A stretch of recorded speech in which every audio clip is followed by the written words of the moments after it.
Hi, everybody. My name is Liz. I am actually in charge of the social media here at Rustic. So if you are following us there, thank you very, very much. I appreciate it. Always feel free that you can reach out to us there and answer all of your questions if they aren't answered on this call. But actually, I was a Rustic student a long time ago when I was in high school. I did my first trip in Tanzania and absolutely kind of fell in love with what Rustic was doing. And over the next 3 summers, I really figured out what I wanted to do with my life, what my passions were, and actually what I wanted to study in college. And so that kind of led me to where I am today, sitting on our marketing team, getting to work with amazing students and share their stories. So I'm really excited to dive into the webinar today with Lily, who you'll hear from in just a second. But to give you a brief overview of the webinar, the first little thing is stay tuned till the end because there will be a special discount. So stay with us and wait till the end where we'll be giving out a special discount for you guys. But the first thing is I'm going to share a little bit about Rustic Pathways, who we are, for those of you who might not be as familiar with us as an organization. The second thing I want to talk about our chaperoned flight deadline that's coming up and what that looks like. We've had a lot of questions just around, what that means. And then we'll dive into our alumni Q&A with Lily. We'll go over how to enroll, any questions that you might have. We just released Save Your Spot, which is a really new, exciting way for you to get in on those programs that might be selling out quick. And then we'll go into another Q&A. So like I said, excited to have you guys all here tonight, and hopefully we'll answer some of your questions. So the first thing that I want to go over is, for those of you who aren't familiar with Rustic, who we are. So as an organization, we work at the intersection of education, travel, and philanthropy. So we take students from all ages, predominantly high school, so 12 to 18, on international service and adventure programs to 17 countries. We specifically specialize in those service and adventure programs, off the map travel to get them out of their comfort zones and into the world. So the next thing is our chaperoned flights. This deadline is coming up, as you can see, on April 14th, and the deadline is actually to ensure that your student would be guaranteed a spot on one of our chaperoned flights. So we have hub airports across the United States, and we have flight leaders, so chaperones, excuse me. Welcome to working from home as a remote company. We have dogs and we have houses, so apologies for that. The mailman just came. But like I was saying, for the flights deadline, your teen, if you enroll by April 14th, would be guaranteed one of the spots on our chaperoned flights. We'll go into that a second more, and Lily can kind of talk about what an airport day looks like. Actually, Lily, why don't you go ahead and introduce yourself now, kind of where you are in the world, and where you've gone with Rustic. Okay, so my name's Lily. I'm from Falmouth, Maine, and last summer I went on Mountain and Village service in the Dominican. And it was my first Rustic trip. And this year I'm going on summer camp leadership in Costa Rica. And yeah, that's basically me. Awesome. So, we do have some questions for Lily. So Lily, are you ready for them? Yeah. Okay, awesome. So I guess, the first question that most people kind of want to know is, how did you decide that you wanted to travel just in general and that you wanted that experience for yourself? Well, so I'm an only child, and I go to sleepaway camp during the summer and stuff, but other than that, I mainly travel with just my parents, which isn't the most fun. And we most of the time we go to the same place over and over again. So I really wanted to broaden my horizons and travel to a different place, and also while making an impact on other people and helping them. And I actually went on my trip with 2 of my friends who I've known from sleepaway camp since I was 11 years old. And so we all wanted to go together, but we weren't just gonna decide to stick together. We wanted to make other friends too. But it was nice to be able to still be with them while like not going to camp and exploring something different. And yeah, and one of my friends from school who had traveled with Rustic for 2 summers, and she always like told me about them and showed me videos and stuff from the trip, and it always seemed so fun. And I was like, I really want to go on one of those. And yeah, it took quite a bit of convincing with my parents, but I'm glad it worked, and I'm really glad I did it. So that's actually, I think, one of the questions, being on the Instagram and social media side, I get this question all the time from students, which is like, how do I convince my parents? Mm-hmm. How did you end up convincing your parents? Like, what was that conversation like? Well, so I think a big part of it was that normally like I go to sleepaway camp during the summer, and last summer I was a counselor in training at my camp, so they didn't have to pay for me to go like normally. So I said like, since you don't have to pay for me to go to camp, and my other friends from camp like they were going, and I was like, I really want to go away. And I got a job to try and help pay for it, although it wasn't like the most effective, but I did pay for like my flight from Boston Wow. to Miami to like the hub airport, but luckily my parents were able to pay for the trip. But I think they were just they wanted me to like work for it, even though I wasn't able to put like too much money towards it. I still had to like help contribute. And I don't know, I think just that a big part of it was that like I'm an only child, so they wanted me to, like, as much as I wanted to, they wanted me to experiencing with new people and different cultures. Yeah, absolutely. I think that's a huge part of it. And even taking that ownership of like getting your flight, I think makes the experience that much more Mm-hmm. meaningful because, you worked for it. Yeah. So how did you actually go about, and I know you're going to Costa Rica this year, I went to the DR Mm-hmm. last year. How do you actually go about like picking the trip that you wanted to do? Um, to be 100% honest, I think a big part of the reason why we chose the Dominican last year was it wasn't super expensive, but it still like had a interesting like itinerary and stuff that we wanted to do, and it wasn't too far away from the U.S. Because like we were like a little nervous, I guess, traveling like just of us like for the first time, um, and so that was a big part of it. And then also the dates worked pretty well as they lined up with all of our schedules. Um, and I've always wanted to go to the Dominican, and I liked that the trip we were able to like spend some time in the mountains, spend some time in Santo Domingo, which is the capital, so kind of more of like a city. And then we also got to go to a place called Sosua, which is on the beach. So kind of got to experience all different parts of Costa Rica. And like we were also debating going on the intro to community service trip in Costa Rica, but that one, it was a little like the itinerary, we didn't get to explore so much, I guess, of like the country. So I think that was a big part of it. We got to see um, a lot of different parts of the country, which was really cool. Totally. And I think that question comes up a lot of like, where do you start the process of looking tends to, and I would say more often than not, it goes to, okay, where is the closest kind of to where we are that would be the easiest flight for our first time, which Yeah. a lot of times ends up being Costa Rica or the Dominican Republic for a lot of people, especially on the East Coast. Mm-hmm. So I think that that's like a great place to start. And then really thinking through like, okay, what do I want to do? Which for you, it seemed like was everything. Yeah. Um, It's a good mix of like all of it. And then I know you're going to Costa Rica this summer, which is even a little bit longer, I think, than the one you did last year. So Yes. when you were looking at year two, like how did you pick that? Well, so I think a big part of it was we all wanted to do one with community service, and we were debating going to Fiji for a while, doing the it's like the Sun, Sand, and International Service. I think that's what it's called.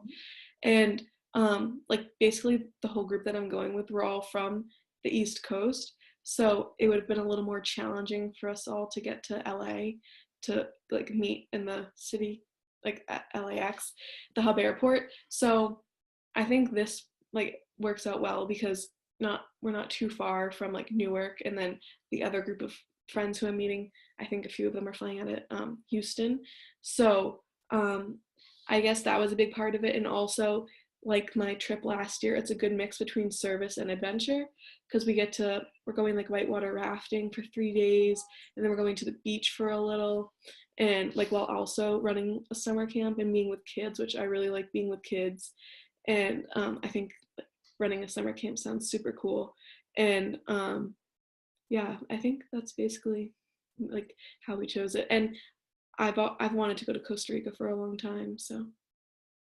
Awesome. And I think I keep hearing you say we, and I know the background to this, but Oh. so to give like precedence to this, we do have chaperoned group flights that leave from the U.S. and most families do pick to do that. That's actually the guaranteed chaperone flight deadline that's coming up on April 14th.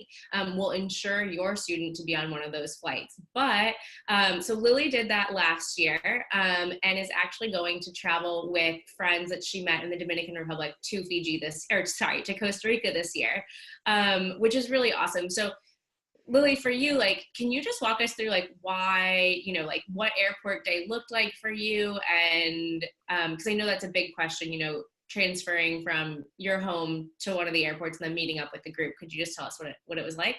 Yeah. So basically, for everyone who like doesn't know the background, I was traveling with my two friends from sleepaway camp, and they both live not too far from Boston. So like the day before our flight left, my parents drove me down to one of their houses, and I stayed the night there. And then the next day, we took a flight from Boston to Miami, and it was really funny because we're all wearing like the Rustic Pathways shirts. And while we were in like Logan Airport, we saw like multiple parents. They're like, "Oh, the blue shirts! Like we just dropped off some." Like that was really funny because like they didn't even know you, but they just knew that you were like traveling, so they said hi anyways. And then so we had to like check our bags their parents helped us check our bags, and then we had to go through security and stuff. And then actually when we got to our gate from like to go to Miami, there was about I think 3 or 4 people that were traveling to the Dominican that day, and 2 of them were on our flight. So that was super cool to already be able to know people that like I don't like before everyone else got to meet them.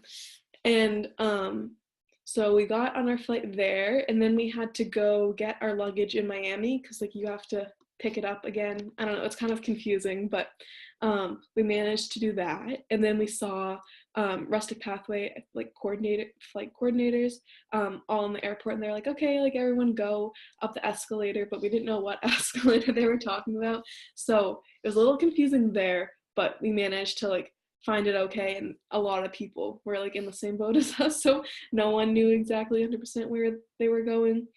And then so we went up, and there was I think like maybe 3 or 4 more like Rustic Pathway people, and a big group of students who were traveling to the Dominican that day. And we all waited there like a good while because not everyone was like flying in at the same exact time. And then finally we went through security, and there's just like a huge mob of us just in the security line. Like all you could see was blue shirt, blue shirt. It was kind of funny. And then and we had to check our bags again, which Rustic was really like great with helping some. Like I knew how to check it by myself, but there were some students who didn't exactly know how to like use the machine. So they were really great with like making sure they helped people check their bags. And then so we got through security, and we were told to like go to our terminal, and we put our bags down and just walked around for a little because we were told we had like I don't know, maybe it was 2 hours before our flight left. And so we got to meet some people, and I didn't even like you don't really hang out, you don't know exactly who's on your trip yet, so you kind of just talk to whoever. So we were playing cards, then we walked around the terminal and got some dinner. And I think our flight left around like 11. So towards the end of like the 2 hours or 2.5 hours, however long that there like was till we had to board the flight, we were all getting pretty tired by that point. But then we finally got to board the flight. And once we got to the Dominican, it was a really long wait for customs because it was so late. There's only like 3 or 4 people working, so that was a little frustrating. But then we all got to the hotel in like separate vans, but it wasn't necessarily the people that were in our like trip yet. But then we got to the hotel, and yeah, it was a long day. We got to the hotel I think around 1:30. So Yep, they can be long days. But I think the big piece there is like most of our students, not most, but there's a good amount that travel by themselves. I know when I was a student, I didn't know anybody on my trips, and I think going to the airport and seeing all of the Rustic shirts, like I feel like our students kind of figure out like, I might not know you, but I know that you're probably traveling here. mm-hmm. You can ask, similar like you did, to get to where you need to go and to figure out the pieces that you need to. So that's what an airport day looks like. And so, if you guys have any questions, my colleague Emily is actually on the other end answering them. So feel free to ask them there. And if there's any that we get repeated, she'll flag me, and Lily can answer them as well. So Lily, like, was there something that you were most nervous about before you traveled, or even like throughout the process? I guess I was pretty nervous about just the travel day, because I was looking on the Rustic Pathway website and I saw that there was like, I don't know, maybe 10 or 8 like other, maybe not 10, but like around 8 other trips that were leaving on that same day. So I was confused whether like we'd all be on the same flight to the Dominican, or like there'd be different flights. So we were all on the same flight. So I guess I was a little nervous because I thought there would be like so many people. It'd be hard to find people to socialize with. And like the majority of the people on the flight were like Rustic people, but it was actually kind of cool. But yeah, I guess I was just nervous about like finding where to go, and but you kind of just figure it out. It's not too hard. Like the Rustic gives you like some directions, and then when you start finding people, that's also really helpful because they tell you where to go. Yeah, and then I guess I was nervous just about, there were some long car rides on my trip, so I was nervous about that. The long car rides are definitely part of it, especially when you have one of those trips where you're kind of like up in the mountains and then you're going to the city, Mm-hmm. and then some of our trips move more than others. What would be your tip now that you've done them for prepping for those long car rides? Podcasts, music? Um, Well, my group, we all listened to like the same music. We all listened to like Spanish music, so that was super fun. We just like have that on. But personally, for me, I get car sick pretty easily, so it was definitely a rough drive, like driving through the Dominican mountains. So, is it like Dramamine that's like to help with motion sickness? Mhm. I guess I'd say bring that, even if you don't think you get motion sickness, but just in case, because I definitely felt really sick, and I didn't bring any, but luckily my like trip leaders, one of them had it, so that was really helpful. But yeah, and headphones for sure in case you don't like what other people are listening to if you want to sleep. The handy dandy med kit, I feel like Yeah, yeah. close to the program leaders at any given time. And then, like, I think we've talked a lot about leading up to the experience and even kind of during it a little, but, what was your favorite part about the trip looking back that you just still love and hold close? Um, well, so a big part of it, where my group, we were digging aqueducts in like the rural Dominican where they don't really have running water. And we were in a village called Mata de Limon, and we were the 3rd group from Rustic to like work in that community. And a, like the thing I'll probably remember forever was we actually got to finish building the aqueducts, and we got to see the running water, which was like one of the best things that I've ever seen, because we did that. And we got to like see the running water actually like coming out of the pipes, and that was really sweet. And all the locals were there, and they were all like thanking us, and then they had a little, not like ceremony, but a little like thank you for us, and they had like some food. And then we went to go walk around in the village and asked the locals, well, our trip leaders asked, because not all of us spoke Spanish, so then they like translated it for us, but asked how like having water will affect them, and yeah, that was like such a great moment. That's amazing. Oh, and I think, it's one thing that we always try to tell students is like, these projects are bigger. These are a lot of times projects, or always, that the community has worked with our impact team to develop and to decide that they're the highest priority and the most sustainable. And so sometimes you're working on the beginning of the aqueduct, and sometimes you're working at the end. And so each different piece is really unique, but that is absolutely amazing. That is, oh, that's got to be such a cool feeling, especially to share that with the community that you're, helping and like trying to, make an impact with. Yeah, it was really fun. And then, like looking back, like would you give any tips to any students who are traveling, or any families, about like overall, anything that you lived through, or that you think, is there anything you want to share? Definitely, if you're considering going on a trip where you think you might like have fun going on one, I definitely go on one. I don't regret it at all, and it really like broadened my horizon and like respect for different cultures, and even like different people. Like there were people on my trip from, like there was one of my friends, she was from Mexico, there were a few from California, like Florida, New York. So just being exposed to even like on your group different people was really fun, and being able to make new friends and connections. Like I still talk to my friends every day pretty much, and like the fact that I'm traveling again with them next summer is super cool. So just like if you go on a trip and you're like considering if like, oh, like maybe I won't make friends, like trust me, you will. Everyone's there and everyone's in the same boat, everyone wants to make friends, and just like it's a trip you'll never forget, and I don't regret it at all. And I know that you mentioned, when we're talking a lot about Latin America right now. I mean, I traveled to Tanzania, India. I've led programs in Fiji, Thailand, like the other side of the world. So I can kind of speak to that side, while Lily's speaking to Latin America. But I think the question of like, what happens if you don't speak the language always comes up. Do you speak Spanish? And if not, well, do you speak Spanish? Yes and no. I've been taking it since 3rd grade, and I'm now in 11th grade, but I would not say I'm the best at it. I can have a conversation with someone, but if it's hard when traveling to other countries, because they do talk like when they're native Spanish speakers, they do talk a lot faster.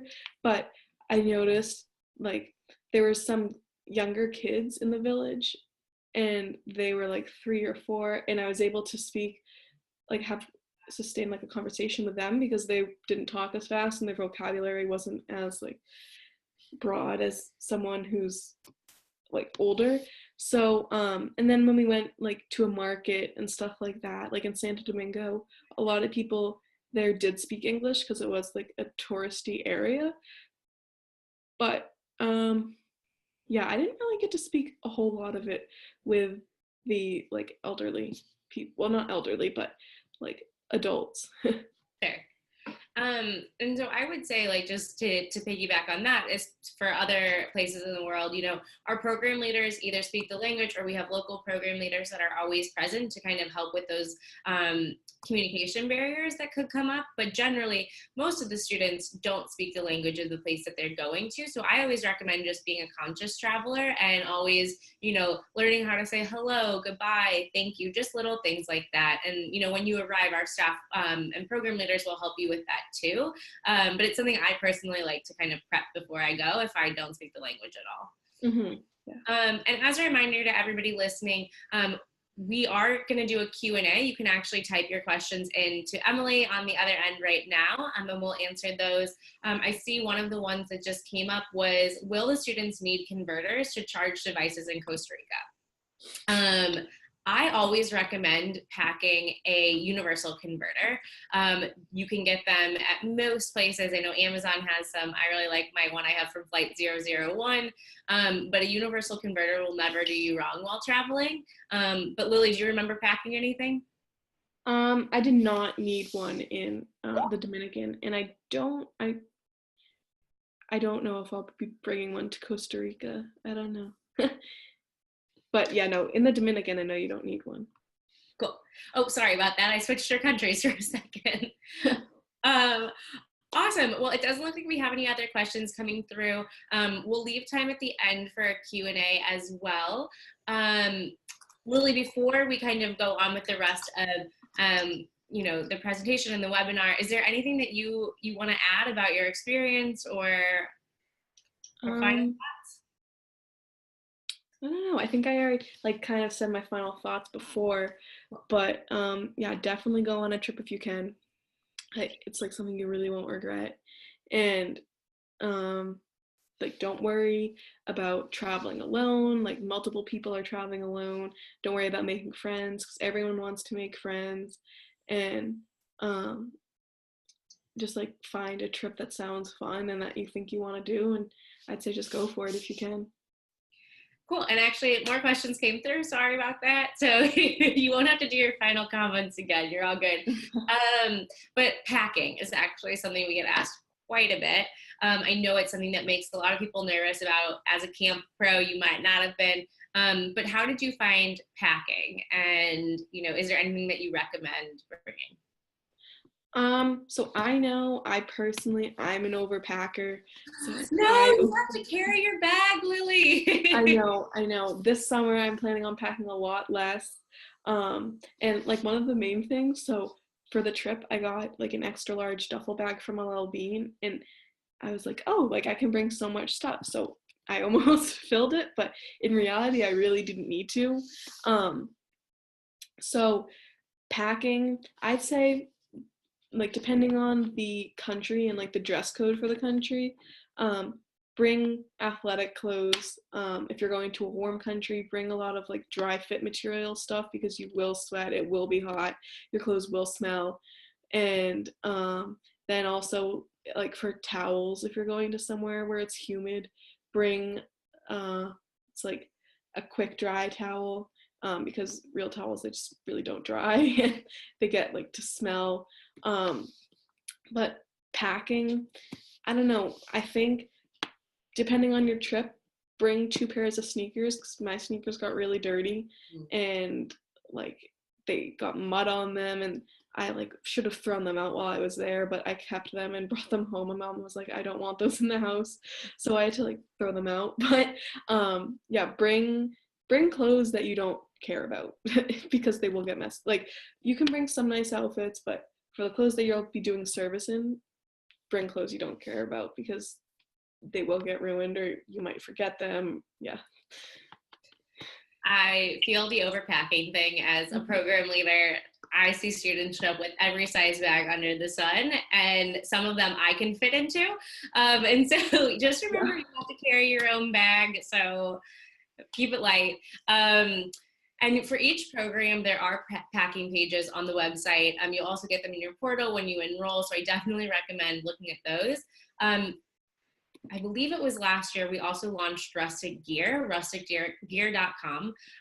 It actually is a site of all of the things that we have seen students wish they had or didn't pack or, always have questions about. We put some of our packing favorites on that website, so you can actually go ahead and buy them there. And then all of the proceeds from those go to the Rustic Pathways Foundation. So, quick dry towels, I'm with you. I would recommend, service shorts, big basketball shorts that go below your leg or below your knees. And then I love Patagonia black hole duffels.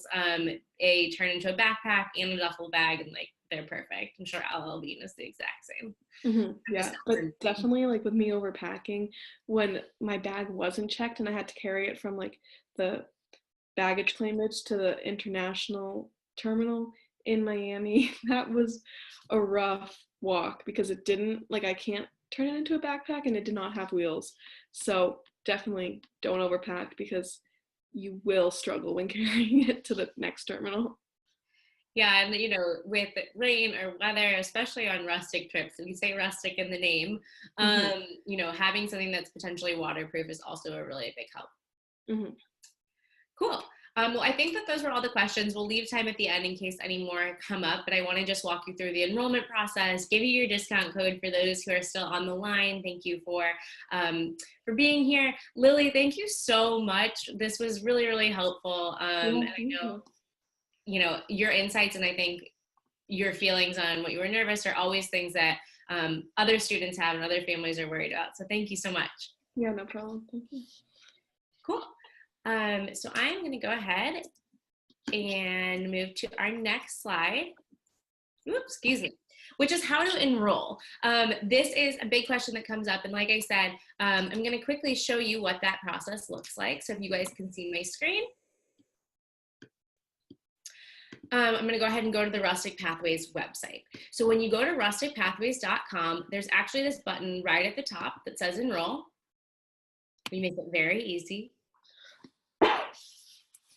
It will load, and the enrollment page takes about 15 to 20 minutes. So when you're going to do it, give yourself enough time. You'll fill out your information. There's a few pages, and you can see where you'd be in the process.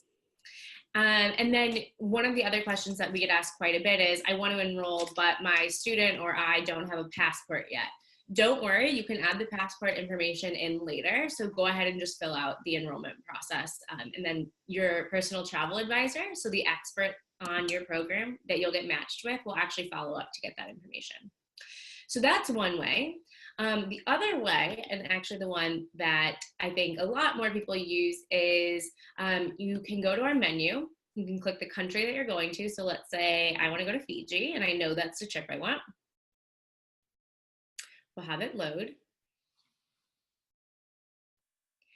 And then let's say I want to do Introduction to Community Service. So it'll take me to the program page. I'll select the dates that I want, and so you can actually see kind of where we are in that process. And say, you want this June 18th date, and you see spots are limited, but maybe you don't have 15 to 20 minutes right this second. You can actually click this button, save your spot. And all you have to do is fill out short contact information, and you can save that spot for up to 72 hours. So it's a great way to kind of save it, know that you're going to have a seat in it, and then come back. And we'll actually send you emails as reminders, so you won't forget it. But in case you are ready to go right when you hit the website, you can actually click enroll right here. So again, it will take you to that main enrollment page. And you'll just fill out your information from there. If you have any questions on how to enroll, you can go ahead and send those over through the chat, and I'll answer those shortly. But to bring back the presentation, the very exciting part is a 10% discount for everybody who is on this call. So we are offering 10% off when you enroll in the next 72 hours. So screenshot this screen, write it down. Your code is RP6WEB, so RP6Web. We'll give you 10% off when you sign up in the next 72 hours, so that's Sunday night. And all that you'll have to do is when you hit the enrollment page, at the very end, there is a spot for a code. You just input that there, and then it will auto-calculate all the rest. So very easy. I'm gonna give everyone a second to write this code down. If for some reason, you miss this or you can't remember what it is later, you can always reach back out to Rustic and we'll help you out there. Okay, last call for the code. Cool. All right, if you guys have any other questions, feel free to send them through right now. Otherwise, we'll see you this summer. You can always get a hold of Rustic at the number listed below, so that 800 number. You can email us at rustic@rusticpathways.com, or you can actually go to the website and schedule a call with one of our global program advisors. These are absolute experts on everything Rustic Pathways, and they can kind of help you, whether you're in the process of picking a trip or, can't figure out the enrollment form, whatever it may be. This question, Emily just sent one through, is one that I get all the time. Lily, I'm gonna let you answer it. would you suggest a camera or a cell phone or both? What did you use when you were traveling? Well, so I only had my phone, and a few people on my trip had cameras, and some of them were like really nice cameras. So they took a lot of like group photos, which was nice because then after they did like a iCloud sharing thing. But personally, I'd uh I'd say maybe both if you have a camera that you like and that's like better for taking certain photos. And then maybe in like the village, you don't want to take your phone out because if you're working in like a service village, because it might be like disrespectful or you just might not have the time, a camera might be more convenient. But I think you'd be fine with either. Yeah, I would totally agree. So I actually, one of the things that I do is work on the communication side while students are traveling and interacting with the families while they're abroad. And so from my perspective, I always say, like camera phones are totally fine. I really recommend disconnecting. So turning those on airplane mode and holding yourself to that. I know it can be really challenging. So if you can do that, then camera phones are totally, absolutely okay to bring. If like Lily said, you kind of want more higher quality photos, or there's just certain times that it's disrespectful to potentially bring a camera phone out, you might want a camera, but otherwise camera phones are totally fine. And then I guess, this is a question most people ask is, did you bring a phone or how did you communicate with home, if at all? Well, yes, I did bring my phone, and at the base house I was staying at in the Dominican, there was actually Wi-Fi in the like dining area because Rustic, I think they like it's a hotel essentially, I guess, but Rustic rented out like these, I guess, cabins, I guess you could say. So there was Wi-Fi, but I don't think on the trip I'm traveling on this summer like there will be much Wi-Fi. So I did talk to my parents quite a few times. I text my mom when I got back from service and stuff, but it's not necessary to have Wi-Fi. You really don't need it, and it's just best to like be in the moment. And yeah, no, I wish like there wasn't Wi-Fi. So I'm glad this summer there isn't any, so I can like fully disconnect and just be in like the moment. Yeah, I would say having led programs across, oh gosh, a lot of countries with Rustic at this point, that is probably the first time that I've heard anybody say that there was Wi-Fi. Yeah. Most of my time is spent in Fiji, where it's just like a super disconnected country in and of itself.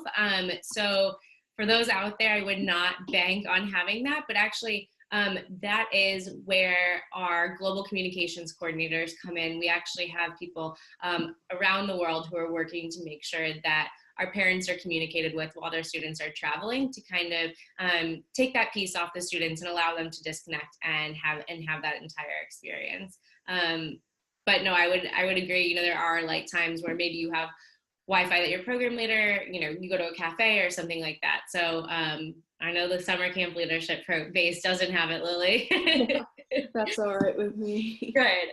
I really like being able to put my phone down, and I'm on it a lot, unfortunately. Awesome. Well, like I said, we're super excited to have you all this summer. I'm going to leave this screen up, for a couple more seconds just for you guys to get the code, see if any more questions come through. But otherwise, we will say good night. And Lily, thank you so much for joining us again. I really appreciate it. And have so much fun in Costa Rica this summer. Thank you. Thank you. All right. Bye, everyone. Thanks for joining.